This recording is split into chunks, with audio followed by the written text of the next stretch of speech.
वज़ीर-ए-आज़म शहबाज शरीफ की white house में अमेरिकी सदर ट्रंप से मुलाकात। फील्ड मार्शल आसिम मुनीर, अमेरिकी नायब सदर जेडी वांस और वज़ीर ख़ारिजा मार्को रूबियो भी मुलाकात में मौजूद थे। हलाफिया के मुताबिक वज़ीर-ए-आज़म शहबाज शरीफ ने ट्रंप को अमन का लंबरदार करार दे दिया। कहा, ट्रंप के किरदार से पाक भारत जंगबंदी मुमकिन हुई। गाज़ा जंग के खात्मे के लिए सदर ट्रंप की कोशिशों को सराहा।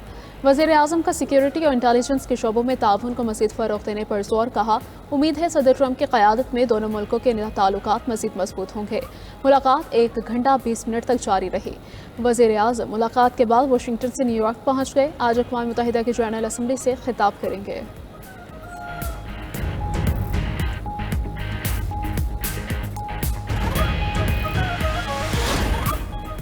अमरीकी सदर से मुलाकात बहुत अच्छी रही। वज़ीर-ए-आज़म शहबाज शरीफ का कहना है कि पाकिस्तान उभरती हुई तिजारती मंडी है। अमरीकी सदर डोनाल्ड ट्रंप बोले, दुनिया दहशतगर्दी के खात्मे में पाकिस्तान की कोशिशों को तस्लीम करती है। पाकिस्तानी सिक्योरिटी फोर्सेस की कुर्बानी को सराहते हैं। सदर ट्रंप की जानिब से पाकिस्तानी क़यादत की तारीफ। कहा, वज़ीर-ए-आज़म शहबाज शरीफ और फील्ड मार्शल सैयद आसिम मुनीर बहुत अजीम लीडर हैं। ज़राए के मुताबिक अमरीका पाकिस्तानी मायशत के इस्तेहकाम के लिए किरदार अदा करने पर तैयार है। मुलाकात में शहबाज शरीफ का दो तरफा तजारत बढ़ाने पर जोर। वज़ीर-ए-आज़म ने अमरीका को पाकिस्तान में IT और ज़राअत के शोबों में सरमायाकारी की दावत भी दी।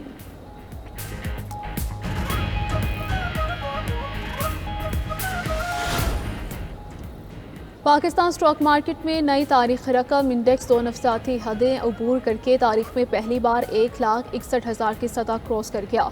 स्टॉक एक्सचेंज में कारोबार शुरू होते ही तेजी का रुझान है। 100 इंडेक्स में 2,000 से ज़ायद पॉइंट्स का इजाफा 1,61,340 की सतह पर पहुंचा।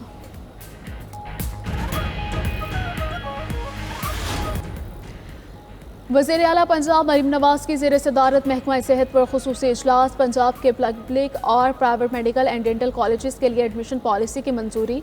सरकारी मेडिकल कॉलेजेस में दाखिले के लिए MD-CAT टेस्ट पास करना ज़रूरी करार। ओवरसीज़ पाकिस्तानीज़ के बच्चों के लिए MD-CAT में $10,000 फीस मुकर्रर करने का फैसला।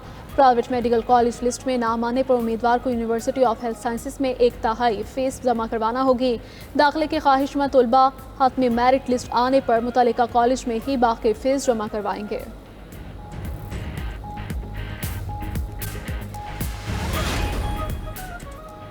दरिया सिंध में कोटरी के मकाम पर पानी का दबाव बढ़ने लगा। फ्लड फोरकास्टिंग लाहौर के मुताबिक कोटरी बैराज पर दरमियाने दर्जे का सैलाब। पानी 4,08,000 क्यूसिक तक पहुंच गया। मुल्क के दीगर मकामात पर दरिया मामूल के मुताबिक बह रहे हैं। पंजाब में सैलाब से मुतासरा इलाकों में हर तरफ तबाही के आसार। पानी उतरने के बाद हर तरफ मट्टी और गारा रह गया। कहीं खाने को रोटी नहीं तो कहीं जानवरों के लिए चारा नहीं।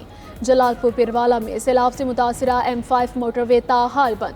इंतजामिया ने पत्थर डालकर कई मकामात पर शगाफ बंद कर दिए।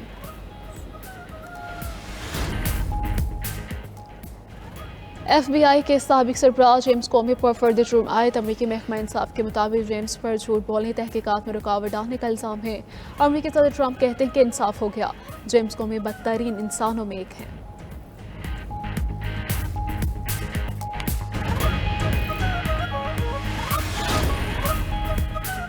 अफसोस पीपल्स पार्टी ने पंजाब में सैलाब पर सियासत की। आसिफ जरदारी और बिलावल भुट्टो अपने तर्जुमानों को समझाएं।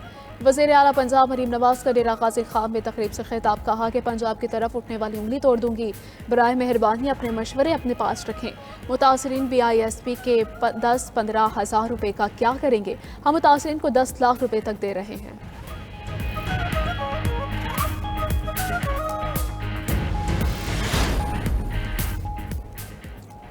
इस्लामाबाद और खैबर पख्तूनख्वा में ज़लज़ले के झटके। पेशावर, सबात, मालाकंड और लॉयरदेर में ज़लज़ला महसूस किया गया। रेक्टर स्केल पर शिद्दत 5.5 रिकॉर्ड की गई। मरकज़ अफगानिस्तान में कोह हिंदुकश रीजन और गहराई 195 किलोमीटर थी।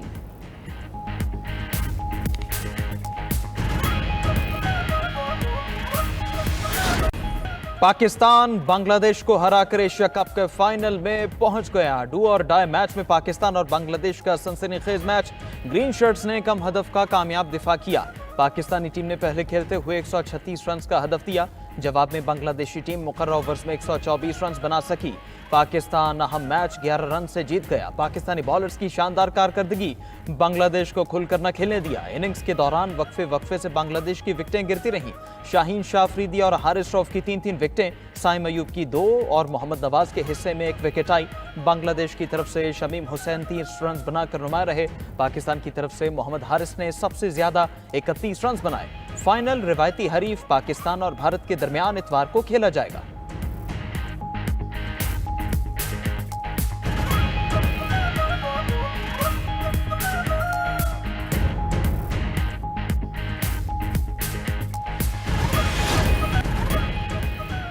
गजा जंगबंदी मुआहदे के करीब पहुंच चुके हैं। इसराइली यरगमालियों की वापसी के लिए पुराज़्म हैं। अमरीकी सदर ट्रंप की तुर्क हममंसब उर्दवान से मुलाकात के बाद मीडिया से गुफ्तगू। कहा कि सऊदी अरब के साथ गजा पर अहम और मौसर मुज़ाकरात जारी हैं। न्यूयॉर्क में गजा पर मुस्लिम रहनुमाओं से बेहतरीन इजलास मुनक़िद हुआ। ट्रंप ने मजीद कहा कि तुर्क सदर ने अमरीकी जंगी सामान से अपनी फौज को ताकतवर बनाया।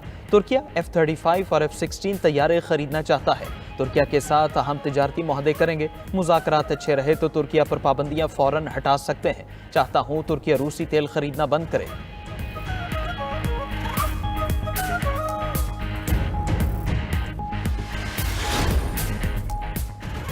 हमास का मुस्तकबिल की हुकूमत में कोई किरदार नहीं होगा। हमास को अपने हथियार हवाले करना होंगे। हम मुसल्लह रियासत नहीं चाहते। फ़लस्तीनी सदर महमूद अब्बास का UN जनरल असेंबली से वीडियो लिंक खिताब गजा से मुकम्मल।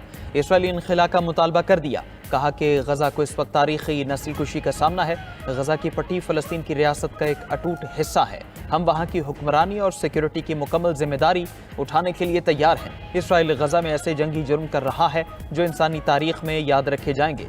इसराइल गजा में लाखों लोगों की भूख और बेघर होने का जिम्मेदार है। महमूद अब्बास ने इसराइली तौसीफ पसंदाना अज़ाइम को सख्ती से मुस्तरद कर दिया। महमूद अब्बास का अक़वाम मुत्तहिदा से फ़लस्तीन को रुकनियत देने का मुतालबा। सेहूनी फोर्सेस की गजा पर वहशियाना बमबारी जारी। गुज़श्ता 24 घंटों में मजीद 83 अफराद शहीद हो गए। गैर मुल्की मीडिया के मुताबिक गजा पर मुसल्लह जंग में अब तक 65,427 अफराद शहीद हो चुके हैं। इसराइली बमबारी से 1,67,376 फ़लस्तीनी जख्मी हुए। उधर हमास के अस्करी विंग अल-क़साम ब्रिगेड का इसराइली बुलडोजर्स और गाड़ियों को निशाना बनाने का दावा। दूसरी तरफ इसराइली वज़ीर-ए-आज़म नेतन्याहू पर गिरफ्तारी का खौफदारी। अक़वाम मुत्तहिदा जनरल असेंबली में शिरकत के लिए गैर मामूली तवील रास्ता इख्तियार किया। नेतन्याहू ने अमेरिका जाने के लिए फ्रांस के बजाय इटली और यूनान का रास्ता इख्तियार किया। इन ममालिक में नेतन्याहू की जंगी जराइम के इल्ज़ामात के तहत गिरफ्तारी मुमकिन हो सकती थी। बानी PTI और बुशरा बीबी के खिलाफ तोशाखाना 2 केस की समाअत अडियाला में दौरान समाअत इस्तिग़ासा के 2 गवाहों पर बुशरा बीबी के वकील की जरा मुकम्मल। पीर को दोनों गवाहों पर बानी PTI के वकील जरा करेंगे। मुकदमे में मजमूई तौर पर 18 गवाहान के बयान रिकॉर्ड किए गए। समाअत के दौरान बानी PTI और बुशरा बीबी को जेल से अदालत पेश किया गया। उधर इस्लामाबाद हाई कोर्ट में तोशाखाना 2 केस में हम पेशरफ्त। बानी PTI और बुशरा बीबी की बरियत की दरखास्तें 7 अक्टूबर को समाअत के लिए मुकर्रर। जस्टिस इनान अमीन मिनहास बरियत की दरखास्तों पर समाअत करेंगे। बानी और बुशरा बीबी ने तोशाखाना 2 केस का ट्रायल रोकने की इस्तदा भी कर रखी है।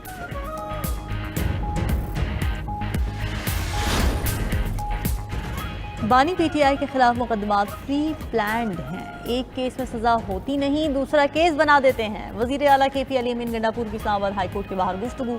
कहा कि ये निज़ाम ऐसे नहीं चल सकता। अवाम इंसाफ के लिए सुप्रीम कोर्ट की तरफ देख रहे हैं। बानी PTI की ख्वाहिश पर जलसा होगा और भरपूर जलसा होगा।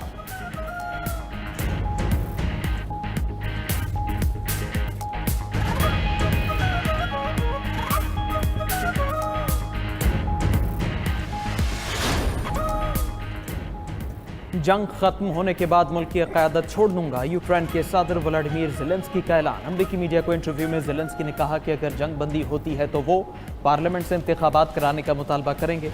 मेरा मकसद जंग खत्म करना है, क़यादत संभालना नहीं।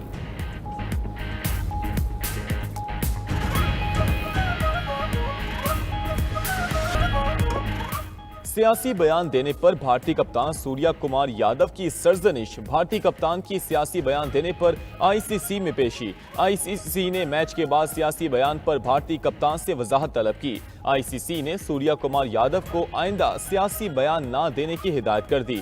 आईसीसी ने कहा कि इस किस्म के सियासी बयान स्पोर्ट्समैन स्पिरिट के खिलाफ हैं। पीसीबी ने सूर्या कुमार के बयान के खिलाफ आईसीसी से दरखास्त की थी। मैच रेफरी रिची रिचर्डसन ने भी भारतीय बोर्ड को बताया था कि सूर्या कुमार ने खेल के मुफाद के खिलाफ गैर मुनासिब रिमार्क्स दिए। भारतीय कप्तान ने खेल की साख को नुकसान पहुंचाया। सूर्या कुमार ने पहलगाम वाक़े का जिक्र करते हुए मुतनाज़ बात की थी।